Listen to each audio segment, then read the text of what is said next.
السلام عليكم ورحمة الله وبركاته. أهلا وسهلا بحضراتكم. حلقتنا فيها كل الأحداث اللي تخص الكرة المصرية والعالمية. قبل ما نبدأ حط لايك للفيديو واعمل اشتراك في القناة لو لسه مش مشترك علشان يجيلك كل جديد. أخبار الأهلي. مارسيل كولر يستقر بشكل كبير على تثبيت تشكيل الأهلي بعد التوقف الدولي الحالي بعدما أثر التدوير الذي يجريه على الفريق بشكل كبير. عائلة العمري فاروق يطالبون الإعلاميين والصحفيين بعدم التحدث عن الحالة الصحية لنائب رئيس النادي الأهلي سواء بالسلب أو الإيجاب والاكتفاء بالدعاء له لكي يتحسن ويعود لمنزله والنادي الأهلي. ومصدر يؤكد أن العمري فاروق بدأ يشعر بمن حوله ونسبة الوعي تحسنت قليلا، وأنه بكى أمس أثناء دخول والده والتحدث بجانبه لكن دون أن يفتح عيونه.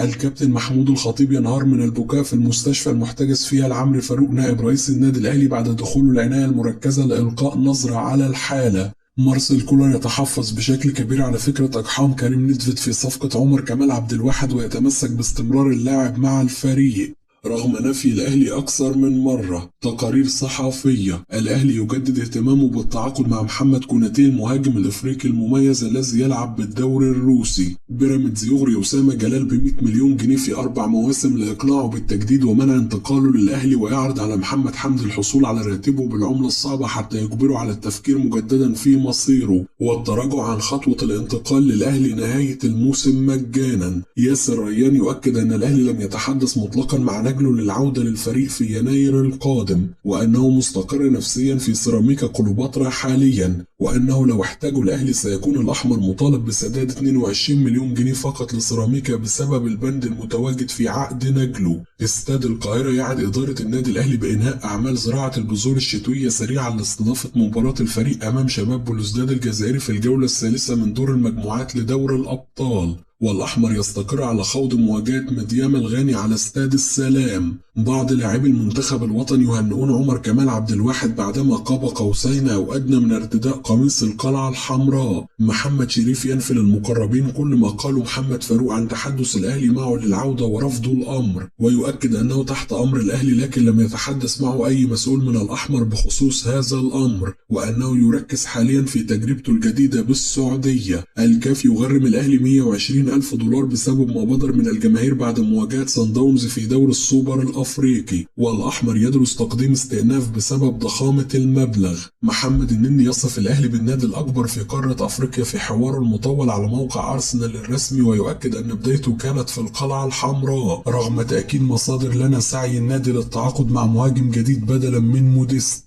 أحمد شوبير يصدم الجماهير الحمراء ويؤكد أن النادي الأهلي لا يفكر في ضم مهاجم جديد للفريق في موسم الانتقالات الشتوية. حمزة علاء حارس الأهلي الشاب يحصل على موافقة مبدئية من الأهلي على خروجه في يناير المقبل سواء عن طريق الإعارة أو البيع النهائي بعقد ثلاثي للمشاركة في المباريات وتجنب استبعاده من قائمة المنتخب الأولمبي لأولمبياد باريس. سيد عبد الحفيظ يؤكد استمراره في قنوات أبو ظبي الرياضية لتحليل مباريات السوبر المصري بين الأهلي وسيراميكا وبيراميدز وفيوتشر، ويؤكد أنه يخطط حاليا لإنشاء شركة للاستثمار الرياضي. الأهلي ينفي وصول عروض سعودية لأليو ديانج خلال الساعات الماضية. عمرو وردة يؤكد أنه يعاني نفسيا منذ أزمته الشهيرة مع المنتخب الوطني في أفريقيا، ويؤكد أنه لم يرحمه أحد منذ هذه الأزمة وأن مسيرته تأثرت من وقتها وأن الأزمة كانت سبب رئيسي في فسخ عقده مع عدة أندية، لكنه لم يفسخ عقده مع فاركو ومستمر في الفريق حتى الآن، وأن مسؤول النادي يعلمون أن سبب غيابه عن التدريبات هو تلقي العلاج. منتخب مصر يختتم اليوم استعداداته لمواجهة جيبوتي بتصفيات المونديال، وصلاح يؤكد لزملائه في المعسكر أنه لابد من تحقيق انطلاقة قوية في التصفيات لتعويض إخفاق الأعوام الماضية، خصوصا أن كأس العالم القادم قد يكون الأخير للكثير منهم. فيتوريا يدرب لاعبي المنتخب الوطني على التسديد من الخارج على أمل الاستفادة من هذا السلاح في مواجهة الغد.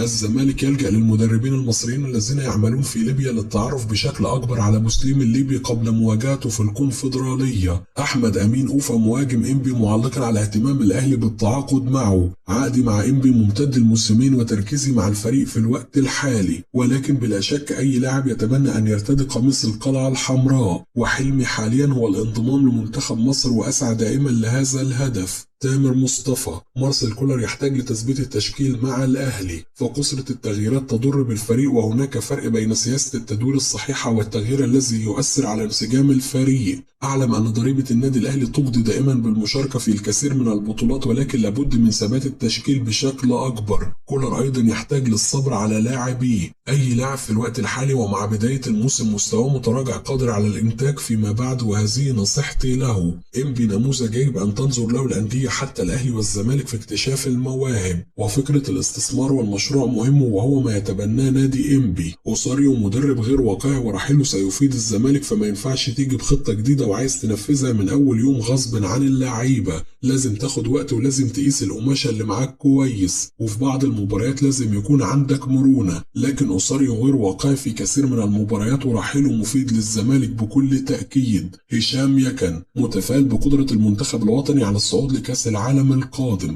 لكني أطالب في الوقت الحالي بضرورة الحذر من المنتخبات الإفريقية ومنحها الاهتمام الكافي من أجل الفوز عليها، ولا بد من وجود اهتمام قوي بمواجهتي جيبوتي وسيراليون، ولا بد أن يتم النظر لكل مباراة على أنها المؤهلة لكأس العالم، ولا بد من توفر الحماس لدى اللاعبين وأن يلعبوا بروح عالية من أجل تحقيق المكسب في أي مواجهة. ولذلك يجب على الجهاز الفني الاهتمام بإعداد اللاعبين نفسيا وفنيا وبدنيا. أثناء وجود الراحل محمود الجوهري مدربا لمنتخب مصر قبل مونديال 90 كان لديه اهتمام خاص بكل المنتخبات، وخاض منتخب مصر العديد من المباريات الودية مع مدارس مختلفة من أجل الوصول بمجموعة اللاعبين الذين واجهوا منتخبات هولندا وبولندا وانجلترا لتقديم أفضل مستوى لهم. الجمهور المصري لابد أن يدعم اللاعبين ويبتعد عن الانتماءات للأندية، والآن نحن في مرحلة صعبة واختيارات اللاعبين أصبحت مرهقة في ظل عدم توفر لاعبين نجوم كما كان يحدث مسبقا عندما كان كل نادي يضم لاعبين على أعلى مستوى، والاختيارات بالنسبة لفيتوريا أصبحت محدودة للغاية، والأندية عليها الاهتمام بجودة لاعبيها من أجل أن يعود ذلك على المنتخب مستقبلا، ولذلك الجماهير سيكون لها دور هام في مؤازرة اللاعبين. هناك عناصر حرمت من مشاهدة 100,000 متفرج كما كان يحضر في سنوات سابقة. بالتأكيد الوصول لكأس العالم حلم لكل لاعب مصري، ولذلك فيتوريا سيدفع بالقوة الضربة أمام جيبوتي، والمنتخبات الإفريقية دائما تلعب بقوة أمام منتخبنا، والكرة المصرية قد تكون تراجعت بعض الشيء، والفرق الإفريقية بدأت تلعب بجراءة وتلعب بجماعية. وعلى مستوى الفرق شاهدنا صن داونز الذي لعب مباراة كبيرة أمام النادي الأهلي، والجميع داخل القارة بدأ يتطور، ولذلك فيتوريا عليه استخدام كل مفاتيح اللعب وأن يلعب بمنتهى القوة من أجل تحقيق الانتصار. بلا شك سيكون هناك ضغط ومراقبة مستمرة لمحمد صلاح، وسيلعب منتخب جيبوتي بشكل دفاعي، ولذلك لابد من الاعتماد على الأطراف الأخرى والاختراقات من العمق، وعدم الاعتماد فقط على صلاح، وأن ينزل لاعب ليفربول كثيرا لوسط الملعب من أجل بناء الهجمة. وأتمنى أن يكون اللعب بشكل جماعي، وعلينا الاستفادة من عامل السرعة، وأتمنى أن نصعد للمونديال بصفة مستمرة بعد تغيير النظام من أجل تسويق الكرة المصرية بالشكل الذي يليق بها. ولدينا لاعبين مميزين من الممكن أن ينجحوا في الاحتراف، كما يتواجد عناصر مميزة في أوروبا حاليا مثل صلاح وتريزيجيه ومصطفى محمد وغيرهم.